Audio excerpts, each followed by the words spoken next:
जय हिंद साथियों, मैं निशा सैनी आपके अपने यूट्यूब चैनल निशा सैनी स्टेट 24 में आप सभी का स्वागत है।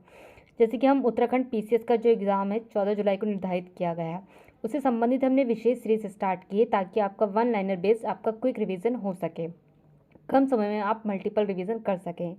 आज जो टॉपिक चल रहा है वे उत्तराखंड का ऐतिहासिक अध्ययन के बारे में चल रहा है, जिसमें कि हमने प्राचीन काल पर, प्रागैतिहासिक काल और अध ऐतिहासिक काल पर चर्चा कर चुके हैं। अब जो चर्चा चल रही है मध्यकाल की चल रही है। मध्यकाल में हमने कुमाऊं का चंद राजवंश तो रहा, उस पर चर्चा कर चुके हैं। वहीं कुमाऊं क्षेत्र का जो प्रमुख किले हैं उन पर चर्चा कर चुके हैं।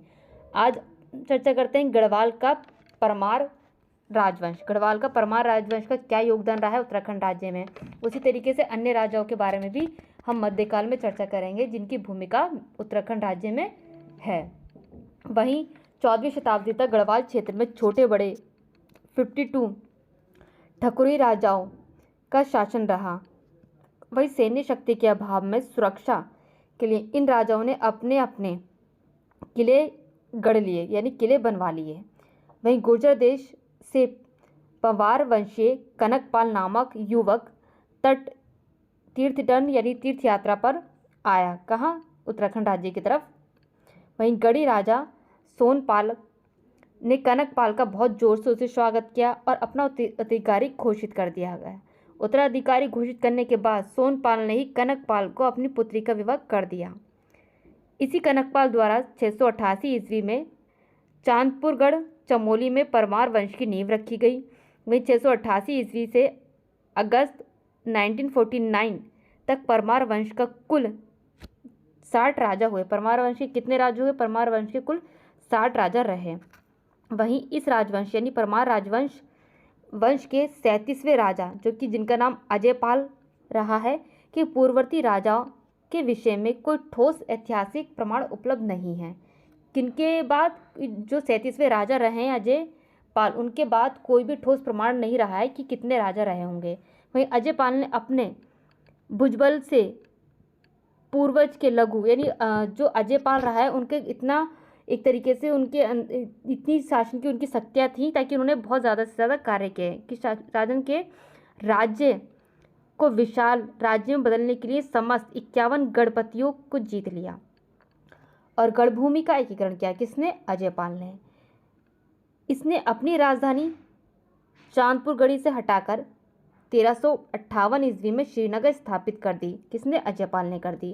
वहीं अजयपाल ने देवलगढ़ में अपनी एक राजप्रसाद का निर्माण कराया और उसमें कुल देवी राज राजेश्वरी की प्रतिष्ठापित उसको किया।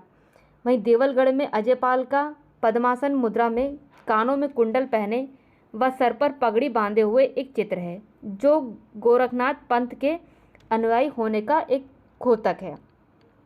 उसी तरीके से परमार वंश के 42वें शासक, जिनका नाम सहजपाल, अकबर के समकालीन थे। कौन से? कितने? 42वें शासक हैं जिनका नाम सहजपाल है, वे अकबर के समकालीन थे। सहजपाल के बाद बलभद्र शाह परमार शासक बने, जिसने अपने नाम के आगे शाह की उपाधि जोड़ी। बलभद्र शाह के बाद ये उपाधि परंपरा में के रूप में चली हो गई, परंपरा के रूप से चलने लगी कि हर कोई अपनी उपाधि देगा अगले को। वहीं बालभद्र शाह के बाद मानशाह, जिनका टाइम पीरियड 1561 से 1611 ईस्वी रहा है, ने शासन किया। कहाँ पे? गढ़वाल क्षेत्र में।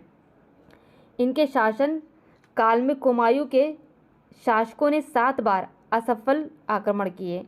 वहीं मानशाह के सेनापति नंदी ने चंपावत को अपने अधिकार में कर लिया। किसने किया? मानशाह ने, जो कि कहाँ के सेनापति थे? सेनापति के चंपावत के सेनापति को अपने अधिकार में कर लिया। वहीं बलिया के शासक के रूप में श्याम शाह ने शासन किया। कहाँ पर? बलिया के शासक के रूप में। इनके नाम का उल्लेख जहांगीरनामा में भी है। किनके नाम का उल्लेख? श्याम शाह के नाम का उल्लेख जहांगीरनामा में भी आपको देखने को मिलता है। वहीं श्याम शाह के बाद महीपत शाह शासक बने। वहीं गर्वभंजक उपाधि वाले महीपत शाह ने तिब्बत पर आक्रमण किया।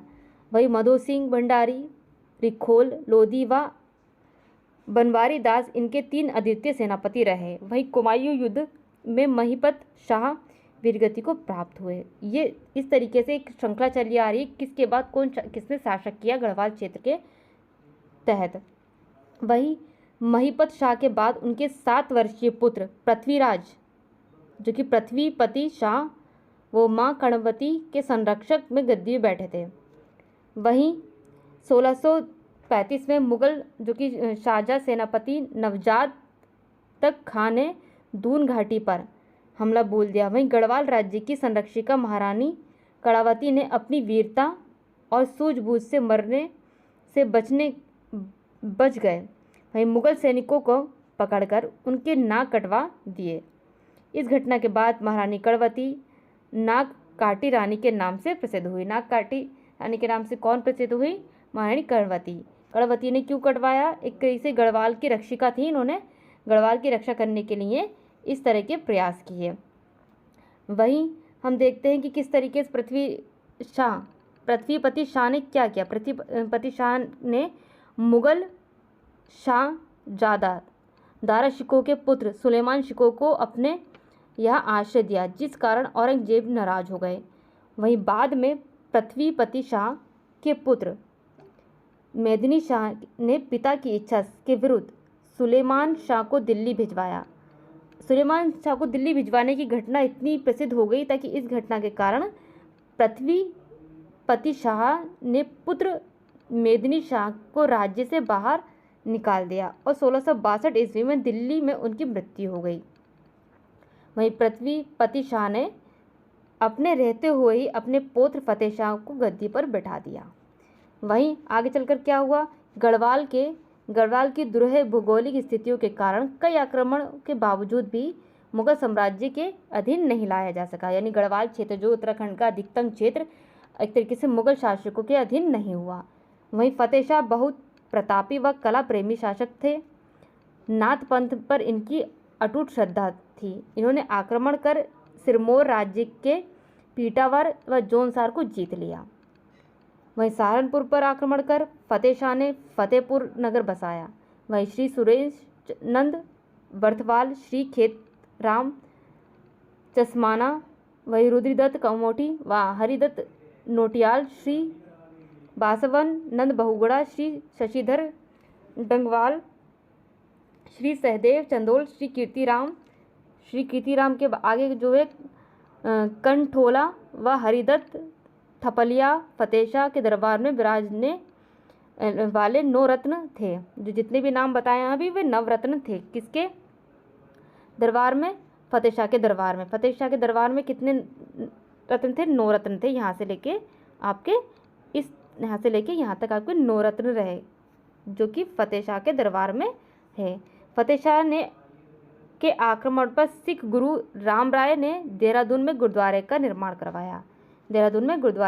कराया। वहीं फतेह शाह के बाद प्रदीप शाह गद्दी पर बैठे। प्रदीप शाह का शासनकाल शांतिपूर्ण व वैभवशाली था। इनके समय गढ़वाल व कुमायूं के बीच बहुत अच्छे संबंध रहे। किनके? प्रदीप शाह के शासनकाल में।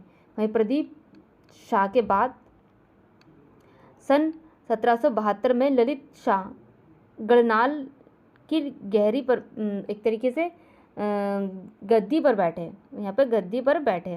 वहीं तत्कालीन कुमार नरेश दीपचंद्र के मंत्री हर्षदेव जोशी ने ललित शाह को कुमायूं की हेतु आमंत्रित किया। वहीं ललित शाह ने कुमायूं पर विजय प्राप्त अपने द्वितीय पुत्र प्रद्युम्न को कुमायूं की गद्दी पर बैठाकर कुमायूं से लौटते समय मलेरिया के कारण मृत्यु हो गई। फिर कुमायूं से लौटते वक्त उनकी मृत्यु हो गई। वहीं ललित शाह के बाद उनके ज्येष्ठ पुत्र जयकृत शाह गढ़वाल की गद्दी पर बैठे। वहीं जयकृत शाह अपने छोटे भाई प्रद्युम्न राज शत्रुता रखते थे और उनका कुमायूं की गद्दी से हटने का एक तरीके से षड्यंत्र रचा। परिणाम स्वरूप प्रद्युम्न ने श्रीनगर पर आक्रमण कर दिया। आप हमारे साथ इसी तरीके से वीडियो में बने रहिए। हम प्राचीन काल पर और भी चर्चा करते रहेंगे। जय हिंद, जय भारत।